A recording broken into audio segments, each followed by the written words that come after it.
primitive medical care of a species that had barely begun to conquer its own diseases.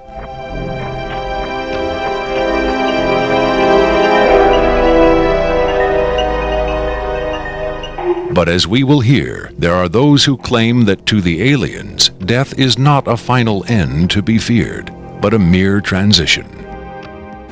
It was in the late 40s and early 50s that the U.S. government's policy toward UFOs was formulated. Publicly, there was Project Blue Book, which made a great show of gathering data on all the major UFO sightings, finally declaring them all to be hoaxes, mass hysteria, or swamp gas. But secretly, there may have been another policy at work. Over the years, several documents have come to light which seemingly confirm that a clandestine group, Operation majestic12 Group, aka MJ12, was formed by special classified presidential order on September 24, 1947, for the express purpose of gathering information on UFOs and extraterrestrials, while at the same time keeping such information not only from unfriendly powers, but from the American public as well.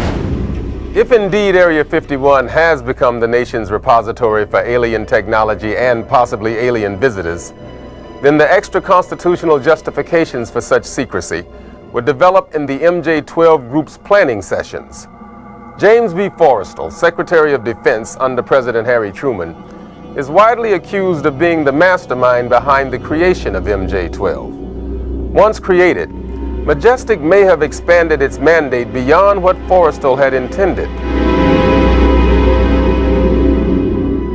Whatever secrets Forrestal may have known concerning flying saucers and alien visitors, that knowledge died with him when in 1949 he mysteriously plunged to his death from a window at Bethesda Naval Hospital.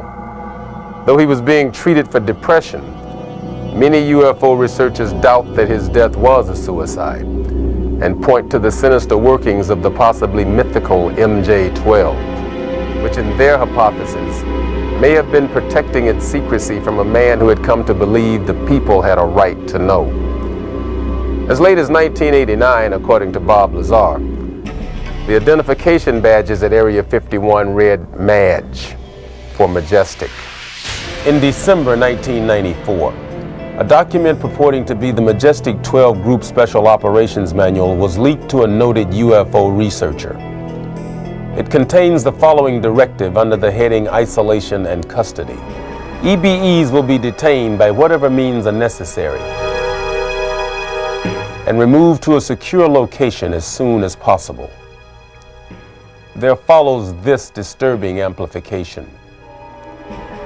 Although it is preferable to maintain the physical well-being of any entity, the loss of EBE life is considered acceptable if conditions or delays to preserve that life in any way compromise the security of the operations. From the beginning of the UFO age, it seems, secrecy was always the government's prime directive.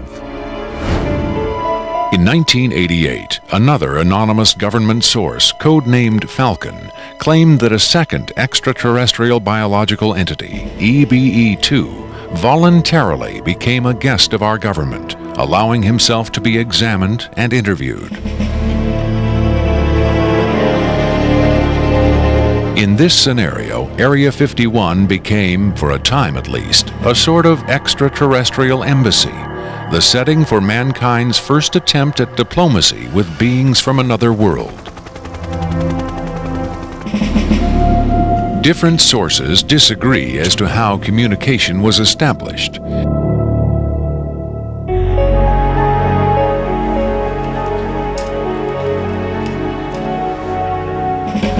There is universal agreement that the EBEs are incapable or unwilling to speak human language.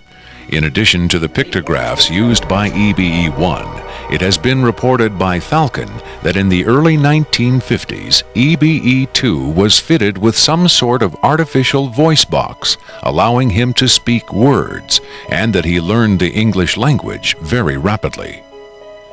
Other sources doubt this story, however. By our kind, do you mean we Americans?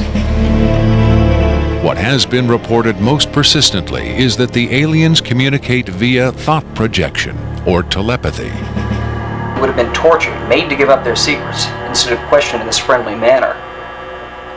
We cannot be forced to communicate. Has it been tried? Not by us. We speak to who's ever willing to listen.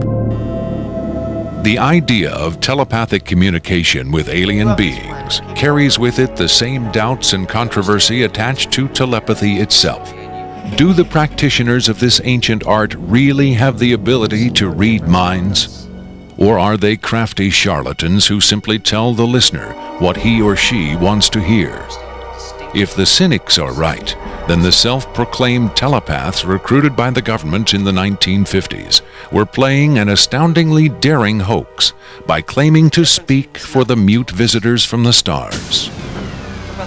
Defenders of telepathy call this notion preposterous and point to the long history of government-funded research into mind reading as proof that their science has merit. In the last 4 decades, there have been persistent, often contradictory rumors and even eyewitness accounts of other alien visitors meeting secretly with military or government officials. But what about today? The Tester Corporation has recently come out with a model kit of Gray, the extraterrestrial life form, and a scale model of the so-called sport model, the UFO Bob Lazar says he studied at Area 51. This UFO kit has quickly become one of the most successful model kits in the history of the company. If the military is, in fact, conducting tests of extraterrestrial spacecraft at Area 51,